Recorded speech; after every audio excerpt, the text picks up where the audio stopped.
This afternoon finds me headed out to indulge in a little retail therapy.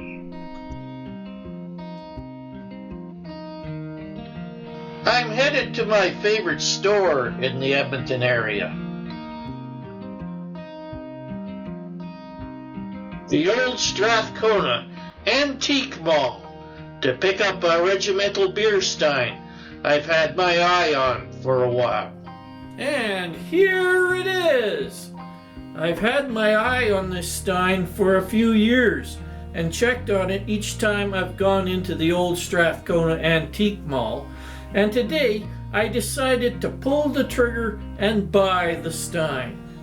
The main thing in this Stein's favor was that it was already here in Edmonton, and I didn't have to purchase it and have it shipped from the United States, where the vast majority of German Regimental Beer Steins seem to have wound up, and have it undergo the wild ride of the delivery process.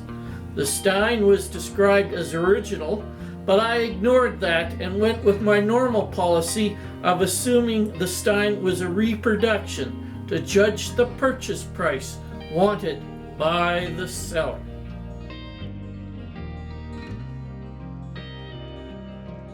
I paid $225 Canadian for the Stein, with an additional 5% GST sales tax of $11.25, for a total of $236.25 Canadian. Now let's assume that rather than buying the beer Stein locally, that I had to go online and buy the Stein on eBay or Etsy and import the Stein from the United States. On average, I'd expect to pay around $50 Canadian for shipping. So let's deduct that cost from the total price, bringing it to $186.25 Canadian. When I buy a Stein on eBay and have to use their shipping program, part of the fee eBay charges is to cover the cost of the Canadian import charges, including the GST. So let's remove the GST cost of $11.25 from the total. And that brings us to $175 Canadian. So is $175 Canadian base price a good price or not? Let's go on eBay and compare $175 Canadian to what is available there. There are some totally unrealistically high prices on eBay for Regimental Beer Steins that I'm going to ignore for this example. But on average, prices are from around $40 Canadian to the low $100 Canadian range. Remember, this doesn't include shipping, which ranges from around $40 to $50 Canadian on top of the base price. If I was actually going on eBay to purchase a beer Stein, I would concentrate on beer Steins in this price range of about $70 or less for my search. So, I purchased this Regimental Beer Stein at the very high end of the market for a reproduction beer Stein, and at about the correct or low end of the market for an original Stein. I concluded it was worth taking a punt in hope that the beer Stein is original as stated, as it was fairly priced regardless. And so, did I purchase a reproduction beer Stein at a very high price, or do I got an original over 100 years old that I purchased at a very reasonable price? Let's examine the beer Stein and see what we can determine. I'm going to compare this Stein to one from my collection that I know for sure is a reproduction. First, we're going to examine the handles. The reproduction Stein has a bump on the handle, which was a feature added to German beer steins after World War II and was never found on the original steins. As we can see, the handle interior of this stein is smooth, which is definitely a point in its favor. Next, I'll use my desk lamp to examine the lithopane in the base of the beer stein of a couple kissing. I'm not familiar with this lithopane, but at least it's not one of the red flag lithopanes that feature nude or scantily dressed women that were never used before World War I. And this is another point in this stein's favor. Let's turn our attention to the pewter lid, which is very loose on the handle of the stein. This made me wonder if the lid had been replaced at some point. To attach a pewter lid to a beer stein, a mold is mounted on the handle with the shank placed within it.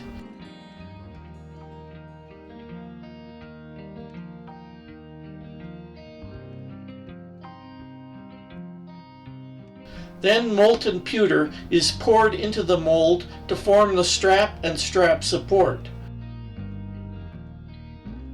Once cooled, the pewter lid is very tightly attached to the handle. Replacement of the lid would be beyond what a typical person would be able to do on their own.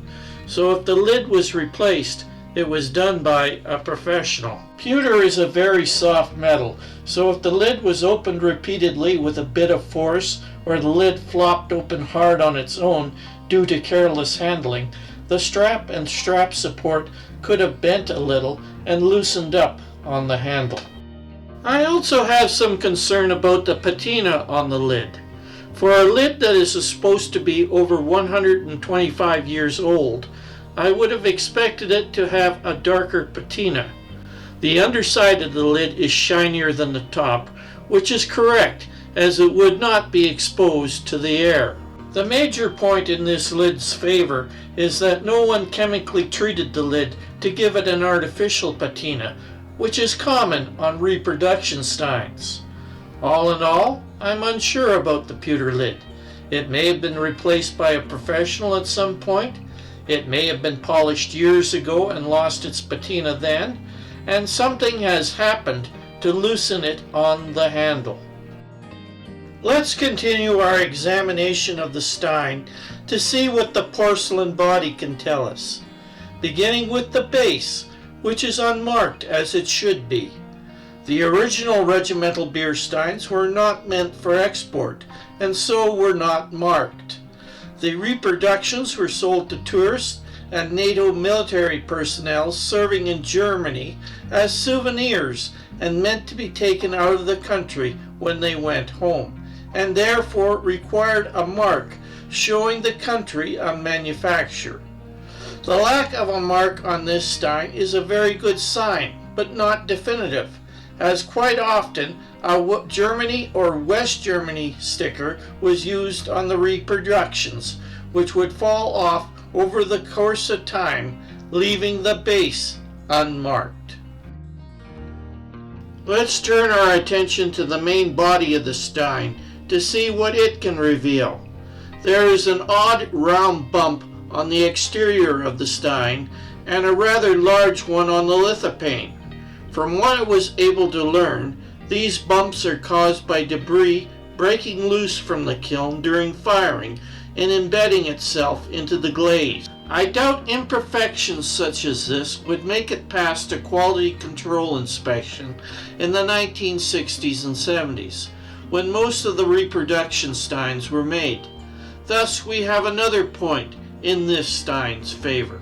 Next, let's see what clues can be found in the decorations on the stein.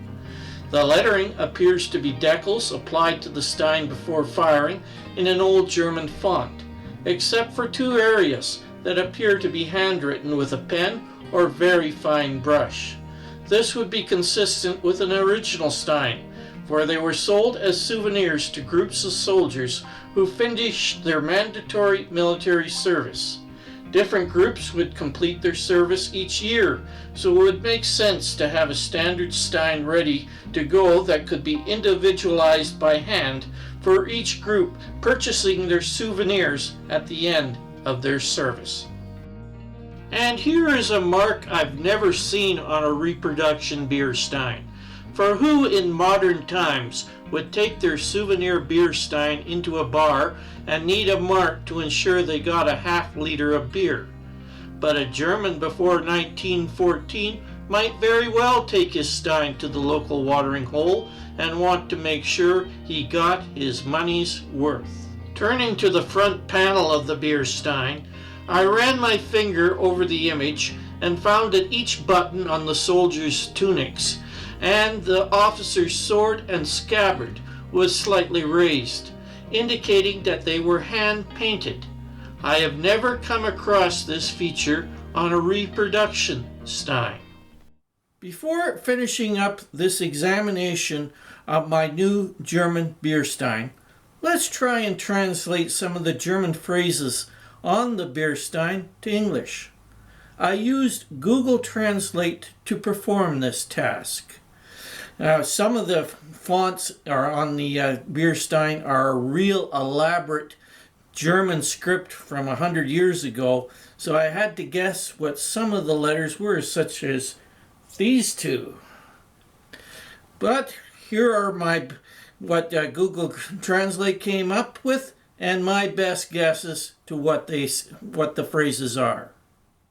On the front of the stein, I'm pretty sure this is the name of the soldier who originally owned the stein, Musk Kreuzner. Next, we zoom into a scene of a soldier and a civilian seated at a table.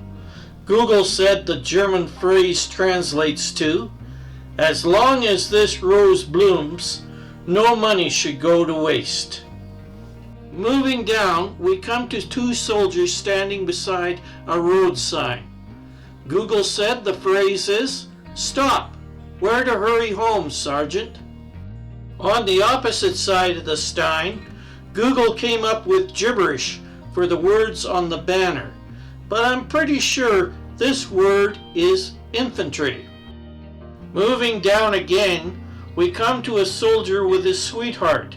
According to Google, the German phrase is gibberish, the service for beautiful. Finally, we move to the fringe band. Google was not very successful with the translation. As best I can discern, the phrase is something on duty, 4th Company, 9th something Regiment, number 127. If any of my viewers are German speakers and can give a more accurate interpretation of the phrases on this stein, please leave a comment below to let everyone know what is actually being said on this beer stein. So, after all this, what are my conclusions? Do I have an original German beer stein from 1898, or is this a reproduction? Based on my examination of the stein and the various elements I saw on it, to my best guess, yes, this is an original beer stein from before 1900. But the lid, I'm not so sure about.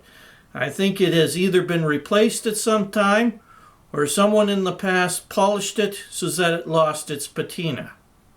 But anyways, I think I got a good deal.